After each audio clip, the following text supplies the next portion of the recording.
Σας ευχαριστώ για την πρόσκληση από το Αντιρατσιστικό Φεστιβάλ. Εγώ πιστεύω ότι καταρχήν αυτό που πρέπει να συζητήσουμε σήμερα είναι να δούμε, να διαπιστώσουμε και να συμφωνήσουμε τι έχουμε απέναντί μας. Εν συντομία, η άποψή μου είναι πως απέναντί μας έχουμε την πιο αδίστακτη, την πιο νεοφιλελεύθερη την κυβέρνηση που έχει περάσει από το 2010 μέχρι σήμερα. Είναι ένας συρφετός τυχοδιοκτών οι οποίοι δεν οροδούν προουδενός, είναι διατεθειμένοι να υπογράψουν, να συμφωνήσουν και να υπαυξήσουν σε ό,τι τους ζητούν, χωρίς καν δηλαδή να έχουν καμία αγωνία για το πώς θα το περάσουν στην κοινωνία, πώς θα το δικαιολογήσουν. Δείτε χαρακτηριστικά αυτό που έγινε με την σύμβαση για τον ΟΛΠ πριν λίγες μέρες. Πήγαν να περάσουν κάποιες τροποποιήσεις, τους πήραν χαμπάρι οι Κινέζοι, λένε εντάξει, συγγνώμη, τις άλλαξαν, έφεραν την αρχική συμφωνία και λένε εντάξει, λέει, δεν υπάρχει θέμα. Στους μεν λένε εντάξει, πήγαμε να κάνουμε κάτι αλλά δεν μας βγήκε, στους άλλους λένε εντάξει, έγινε το δικό σας. Πέρα τώρα από όλα αυτά, η ουσία είναι πως τα μέτρα τα οποία ήδη έχει περάσει η κυβέρνηση του ΣΥΡΙΖΑ και θα περάσουν τους επόμενους μήνες είναι πολύ χειρότερα από όσα έχουν περάσει όλη την προηγούμενη μνημονιακή πενταετία. Τα θυμίζω μόνο και μόνο για να έχουμε καθαρή εικόνα για την ποιότητα της κυβέρνησης του ΣΥΡΙΖΑ. Μεταρρύθμιση στο συνταξιοδοτικό καθεστώς και για πρώτη φορά και μια ποιοτική μεταβολή που είναι πρωτοφανής στο ευρωπαϊκό έδαφος, ανατροπή του συστήματος του ανταποδοτικού σε κεφαλαιοποιητικό, που σημαίνει το βαθιά νεοφιλελεύθερο κατά βάση το χιλιάνικο μοντέλο, με μικρές μόνο μεταρρυθμίσεις που ξέρουμε πολύ καλά ότι στην πρώτη φορά που θα διαπιστωθεί ότι τα κόστη του ασφαλιστικού συστήματος αποδεικνύονται πάρα πολύ υψηλά, θα κοπούν και αυτά. Δεύτερον, αύξηση της έμεσης φορολογίας που είναι η πιο αντιλαϊκή, η πιο άδικη φορολογία. Θυμόμαστε το καλοκαίρι που ψηφίστηκε η μεταφορά πολλών αγαθών από τον μεσαίο στον υψηλό ΦΠΑ. Πλέον έχουμε την αύξηση του ΦΠΑ από το 23% στο 24%. Έχουμε την αύξηση της άμεσης φορολογίας και εδώ πρέπει να ξεκαθαρίσουμε και να είναι μεταξύ μας κοινή άποψη ότι δεν είναι αντικαπιταλιστική πολιτική το να αυξάνεις αυτή την εποχή τη φορολογία των ανωνύμων εταιριών. Είναι μια πολιτική η οποία ευνοεί το μεγάλο κεφάλαιο και είναι το λιθαράκι που βάζει ο ΣΥΡΙΖΑ στην κατάργηση, στην εξάλειψη μερικών δεκάδων χιλιάδων αφημί, όπως έχουν ζητήσει μεγάλες επιχειρήσεις, να πάψει δηλαδή να υπάρχει αυτό το ιδιότυπο ελληνικό χαρακτηριστικό που ισχύει και σε όλες τις χώρες του Νότου, δεκάδες χιλιάδες μικρομεσαίες επιχειρήσεις οι οποίες απορροφούν το τζίρο των μεγάλων επιχειρήσεων. Αυτό το καταφέρνουμε με την αύξηση του φόρου, της άμεσης φορολογίας από το 26% στο 29%, με την αύξηση της προκαταβολής για τις επιχειρήσεις, με την αύξηση του φόρου στα μερίσματα. Θεωρώ κίνηση ΜΑΤ το ξεπούλημα των κόκκινων και των πράσινων δανείων και των ομαλά εξυπηρετούμενων δανείων και το θεωρώ κίνηση ΜΑΤ για τον ελληνικό καπιταλισμό για ένα πάρα πολύ απλό λόγο. Με αυτόν τον τρόπο το ζητούμενο ήταν να μπορέσει ένα τρομερό σε ύψος απόθεμα κεφαλαίου που ήταν στοκαρισμένο, παγωμένο, αδύνατον να κινηθεί, να μπει σε διαδικασίες αγοράς και πώλησης. Το ζητούμενο λοιπόν ήταν αυτό το κεφάλαιο να μπορέσει να ξαναμπεί στην αγορά. Και αυτό είναι που καταφέρνουν δημιουργώντας την δευτερογενή αγορά δανείων, γιατί αυτό είναι που δημιουργείται στην πραγματικότητα, είναι η δυνατότητα μερικών απατεώνων, λαμόγιων που θα φτιάξουν αυτές τις εταιρείες να μπορούν να αγοράζουν και να πουλούν όσες φορές θέλουν και να επαναδιαπραγματεύονται τα δάνεια. Πρόκειται δηλαδή για μια κίνηση ΜΑΤ γιατί έρχεται να διευκολύνει τον βαθμό κυκλοφορίας του κεφαλαίου, να καταργήσει τις τις πράσινες ζώνες που υπήρχαν σε τμήματα τοποθετημένου, επενδεδημένου ακόμα και από ιδιώτες εννοώ νοικοκυριά κεφαλαίου και να μπορέσει αυτό να γίνει μια πρώτη ύλη για να μπορέσει να ξεκινήσει ένας νέος κύκλος συσσόρευσης, όπως ζητάει και η ελληνική αστική τάξη και η Τρόικα.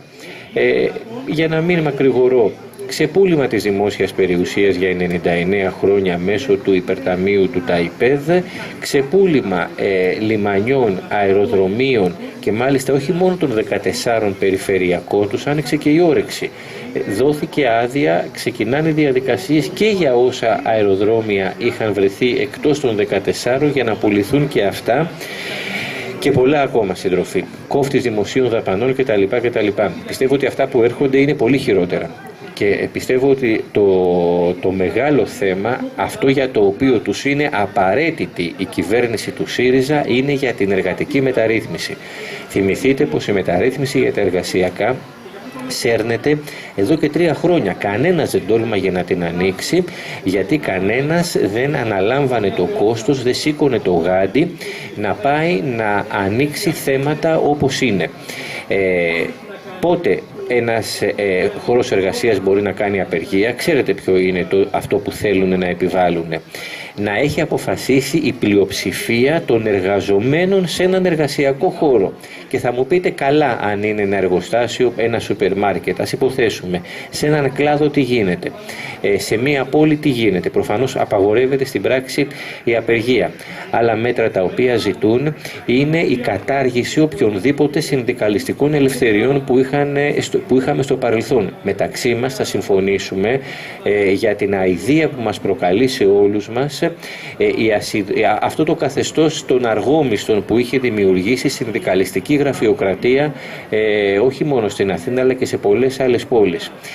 Όμως στο πλαίσιο αυτού ακριβούς του καθεστώτος, το οποίο ευνοούσε τη γραφειοκρατία, υπήρχε και η προστασία των συνδικαλιστικών στελεχών από απολύσεις, το οποίο ήταν μια κατάκτηση του εργατικού κινήματος, και ξέρουμε πάρα πολύ καλά, υπάρχουν σε εργασιακούς χώρους άνθρωποι που είναι μεγάλη τιμή για όλους εμάς που μιλάμε για το εργατικό κίνημα, το ότι έχουν βρεθεί σε χώρους εργασίας, είναι διαρκώς στο μάτι του κυκλώνα. Αυτοί οι άνθρωποι δεν απολύονταν μέχρι σήμερα, ή έπρεπε να βρει κάθε φορά ο εργοδότης έμεσους πλάγιους τρόπους για να τους απολύσει, γιατί υπήρχε μια νομοθεσία. Αυτή η νομοθεσία, το μεγάλο επίδικο του φθινοπόρου, είναι να καταργηθεί, και αυτό θα επιχειρήσει να κάνει ο ΣΥΡΙΖΑ, επικαλούμενος την ανάγκη να εκταμιευθεί και το υπόλοιπο της δόσης που έμεινε μέσα, χωρίς δηλαδή να δοθεί το πράσινο φως από το Eurogroup, να εκταμιευθεί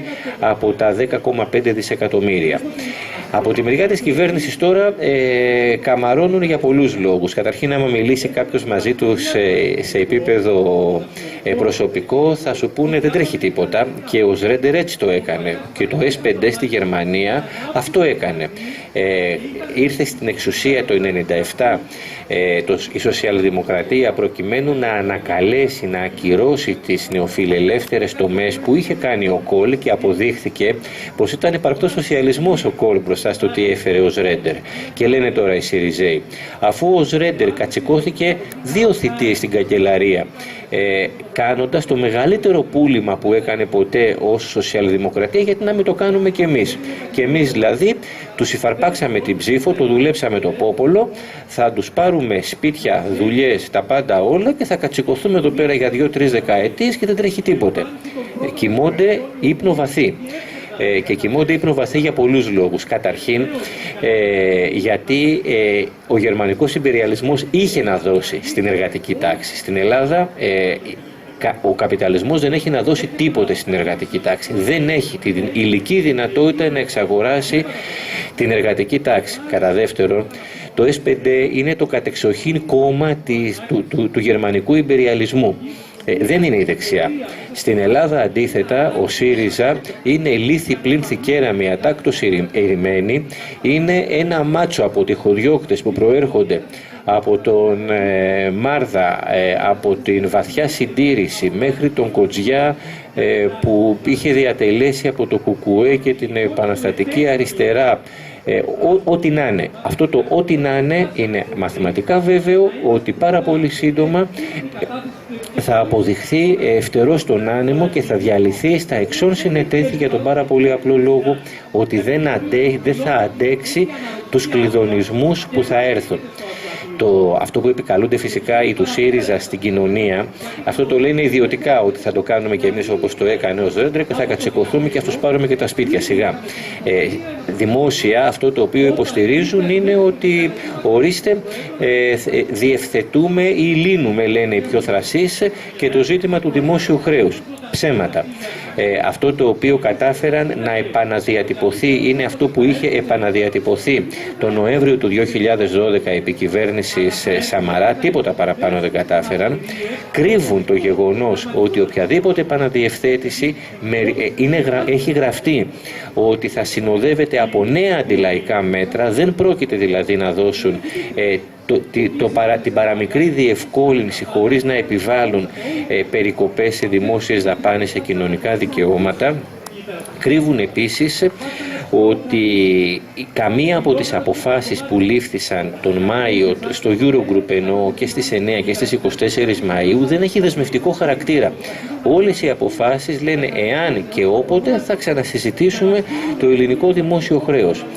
Και επίσης το σημαντικότερο που μας αφορά εμάς είναι ότι σε όλες τις αποφάσεις αποκλείεται κατηγορηματικά οποιοδήποτε σχέδιο διαγραφής του δημόσιου χρέους, και αυτό το οποίο συζητάνε είναι να δοθεί νέα περίοδο χάριτος, δηλαδή να πούνε ότι για 3, 5 ή 7 χρόνια δεν θα ζητήσουμε τα λεφτά που έχει συμφωνηθεί ότι θα αποπλήρωνε η Ελλάδα, και επίσης να δοθεί παράταση χρονική, να γίνει επιμήκυνση στις αποπληρωμές. Εδώ ανοίγω μια παρένθεση.